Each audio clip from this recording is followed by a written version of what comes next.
औज़ुबिल्लाहिमिनश्शैतानिर्रजीम बिस्मिल्लाहिर्रहमानिर्रहीम। Dear students of class 8th, Assalamu alaikum warahmatullahi wabarakatuh. I am Mohammed Suwab, teacher, Government UPS Varno. Hope everybody is pretty well. Today I am going to discuss about algebraic expressions and identities. It is chapter number 9 from your mathematics book at page number 149. So let us start our today's topic. First we will discuss about algebraic expression. What is algebraic expression? Algebraic expression क्या होती है? algebraic expression हम किससे कहते हैं? तो इसका सरसरी हम यहाँ पे थोड़ा डिस्कस करेंगे। अलजेब्रिक एक्सप्रेशन क्या होती है हम शार्ट में लिखेंगे। ये जो algebraic expression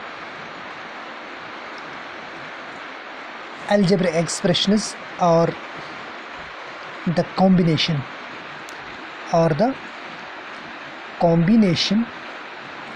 of variables and constants or constants and variables along with algebraic operation. तो ये जो हमारे पास अलजेब्रिक एक्सप्रेशन होती है, कॉम्बिनेशन होती है किसकी? वेरिएबल्स और कांस्टेंट जो टर्म्स हमारे पास होते हैं उनकी कॉम्बिनेशन एक एक्सप्रेशन बना लेते हैं अलॉन्ग विथ अलजेब्रिक ऑपरेशन।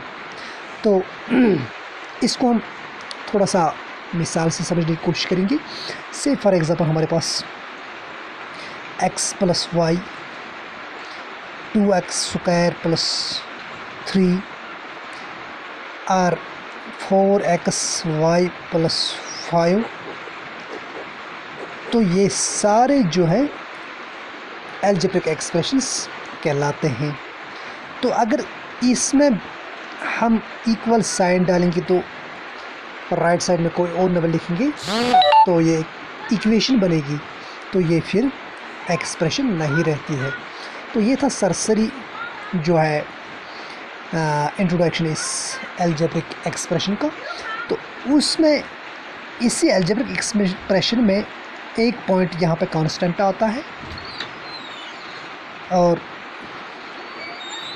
दूसरा पॉइंट जो यहाँ पे है दैट इज़ वेरिएबल। पहले हम कांस्टेंट को जानने की कोशिश करेंगे। What is a constant? Constant क्या होता है? ए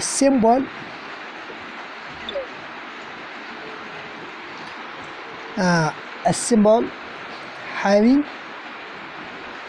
fixed numerical value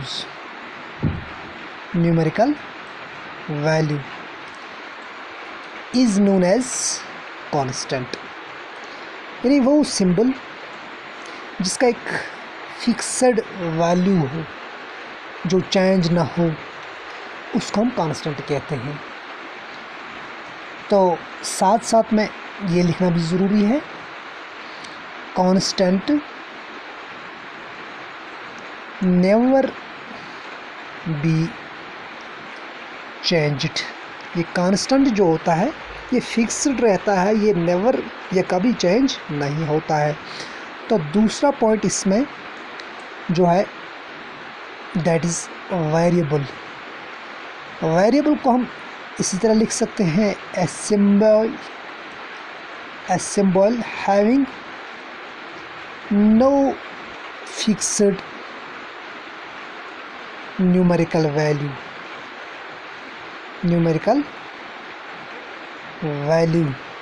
is known as variable. ये वेरिएबल जो होता है इसका फिक्स्ड न्यूमेरिकल वैल्यू नहीं होता है, ये चेंज होता है। It can be changed, it can be changed, ये चेंज होता जा रहा है। तो या हम और इस तरह भी लिख सकते हैं,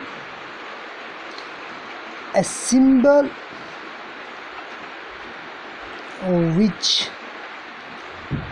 takes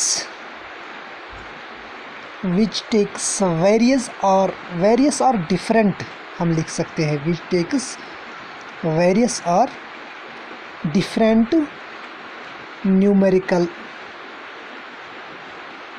values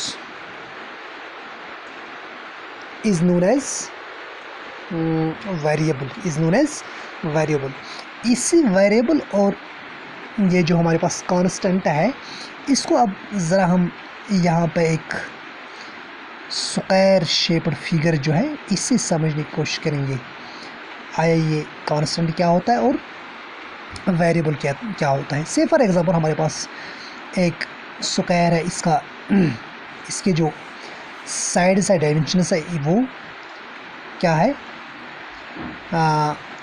यानी इसका एक साइड 2 सेंटीमीटर या 2 यूनिट कुछ भी आप ले लें। तो जितने भी इसके ये चारों साइड्स है, बाकी रिमेनिंग साइड्स जो है वो इक्वल आपस में इक्वल विथ ईच अदर, वो आपस में क्या होंगे, बराबर होंगे। तो इसका अगर हमने जो है पैरामीटर निकालना हो तो पैरामीटर क्या होता है, समेशन ऑफ ऑल साइड्स, यानी सम ऑफ ऑल साइड्स, इसको हम पैरामीटर के नाम से जानते हैं। इन चारों साइड को हम सम करते हैं। लेकिन अगर हम फार्मूला की बात करते हैं, फार्मूला में क्या होता है, हम इसको 4a से डिनोट करते हैं या 4s से डिनोट हम इसको करते हैं। तो 4 मीन्स यानी ये जो हमारे पास स्क्वायर है, स्क्वायर के हमेशा चारों साइड होते हैं। गोया 4 जो यहाँ पे है दैट इज़ कांस्टेंट। और यहाँ पे a जो है, a के बदले में हम यहाँ पे लिख सकते हैं 2 4s are 8।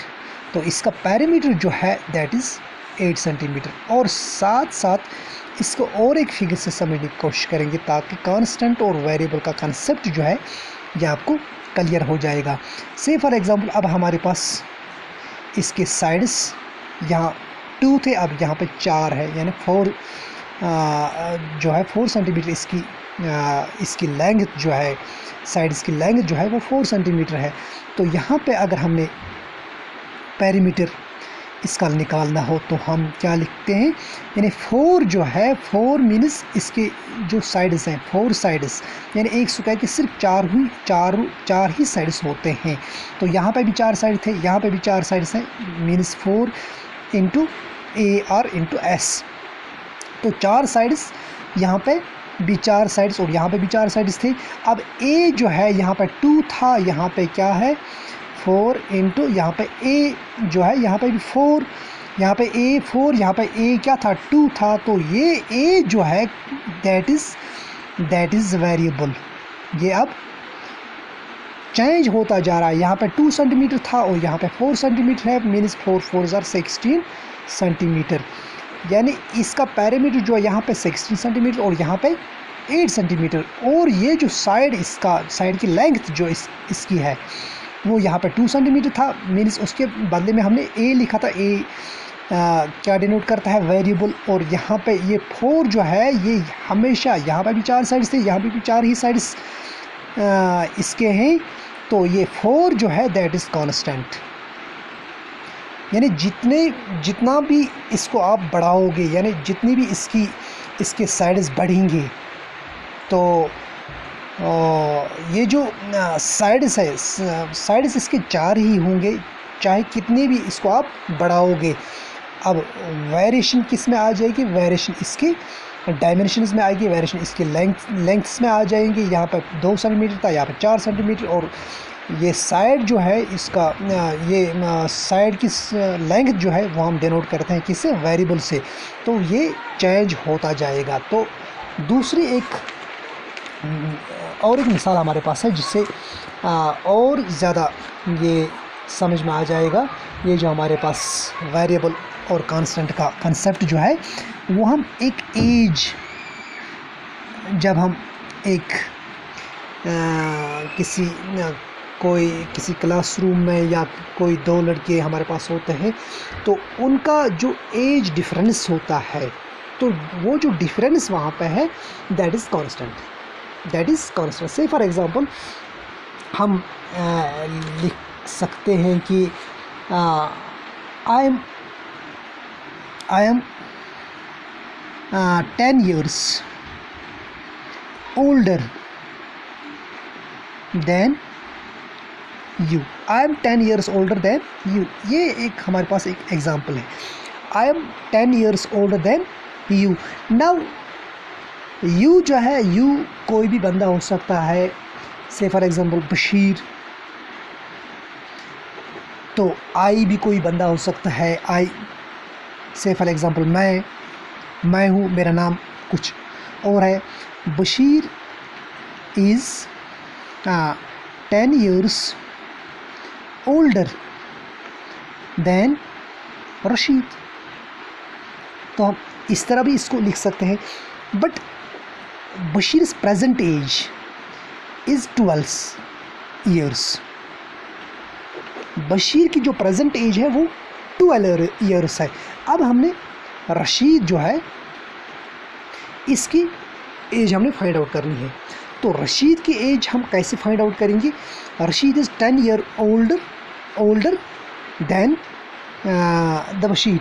ना sorry, Bashir is 10 year older than the Rashid. तो ये जो रशीद की एज क्या है?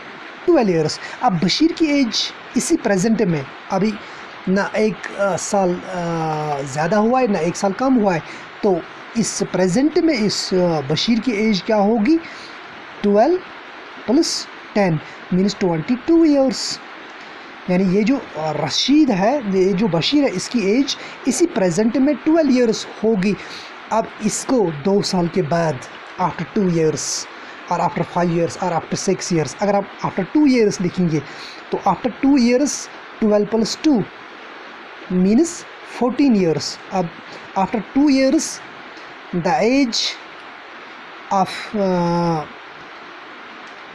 Bashir age is 10 years old. अच्छा, the age of Rashid after 2 years the रशीद's age will be if after 2 years the Rashid's age is 14 years. What is the Bashir's or what is the Bashir's age after 2 years? तो हमें पता है इसकी as अगर after 2 years 14 साल होगी तो बशीर की एज क्या होगी? ये जो एज डिफरेंस है, एज डिफरेंस हमेशा यानी एज डिफरेंस इनके दरमियान क्या है? 10 years. तो आफ्टर 2 years ये जो बशीर है इसकी एज कितनी होगी? 24 years. यानी इसका मतलब ये जो है ये डिफरेंस 10 यहाँ पे 10 यहाँ पे 10 जो यहाँ पे है दैट इज़ कांस्टेंट. यानी इनके दरमियान जो एज डिफरेंस है वो कांस्टेंट है.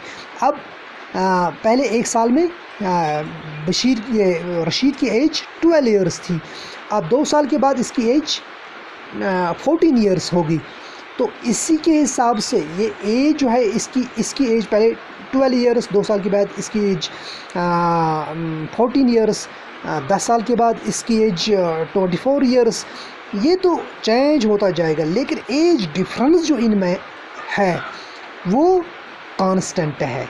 That is constant. यानी 10 साल के बाद भी उनके दरमियान जो एज डिफरेंस हो वो 10 साल ही होगी. आज इनके दरमियान जो एज है वो आज भी उसकी डिफरेंस 10 साल है. यानी 20 साल के बाद भी उनकी एज डिफरेंस जो होगी वो 10 साल ही होगी. लिहाजा करके ये 10 जो है दैट इज़ कांस्टेंट. और यहाँ पे ये एज जो इनकी क्या वेरी हो जाती है that is variable. That is यहाँ पे भी एक वेरिएबल का जो टर्म हम लिख सकते हैं. तो उम्मीद है कि ये अलजेब्रिक एक्सप्रेशन और कांस्टेंट और इसमें एक पॉइंट ये जो वेरिएबल था ये आपको क्लियर हुआ होगा. उसके बाद इसके बहुत सारे अभी आइडेंटिटीज़ जो है वो आपके साथ डिस्कस करने हैं।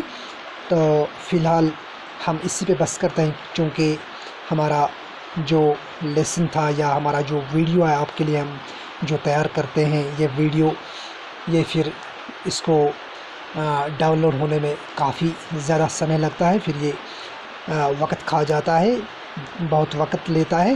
तो डाउनलोड होने में इसको प्रॉब्लम हो जाती है, क्योंकि यहाँ पे 2G सर्विस अभी तक जो है चल रही है, 4G अभी बहाल नहीं हुआ है, लिहाजा करके हम इसी पे बस करते हैं। तो उम्मीद है कि ये जो है थोड़ा सा सरसरी जो कंसेप्ट हमने दिया है आपको इस अलजेब्रिक एक्सप्रेशन के बारे में, यह आपको क्लियर हुआ होगा। तो इंशाल्लाह कल से फिर मिलते हैं, तब तक के लिए खुदा हाफिज़, अस्सलाम।